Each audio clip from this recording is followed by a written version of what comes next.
ಏಕನಾಥ. ಸಂತರು ಅಂತಂದರೆ ಹೇಗಿರ್ತಾರೆ?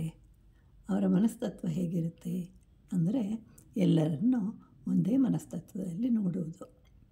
ಏಕನಾಥನು ಯಾವಾಗಲೂ ಸಂತೋಷವಾಗಿರ್ತಾ ಇದ್ದ. ಒಂದು ದಿನ ಅವನ ಮನೆಯಲ್ಲಿ ಶ್ರಾದ್ದ ಕಾರ್ಯಕ್ರಮವಿತ್ತು. ಆ ಕಾರ್ಯ ಮಾಡಿದ ನಂತರ ಕೆಲವರಿಗೆ ಊಟ ಬಡಿಸುವುದನ್ನು ಮಾಡಬೇಕು.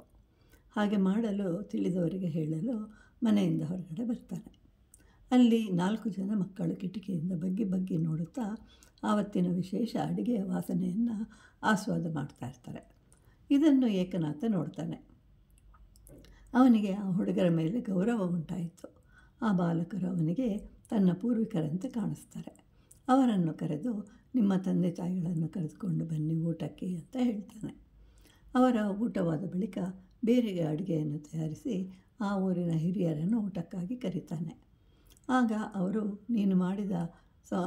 ನೀನು ಹಿಂದಿನ ಸಂಪ್ರದಾಯವನ್ನು ಮರೆತು ಬಡವರಿಗೆ ಬಡಿಸಿ ಆ ಬಳಿಕ ನಮ್ಮನ್ನು ಕರೆಯುತ್ತಿದ್ದೀಯಾ ಅಂತ ಹೇಳ್ತಾರೆ.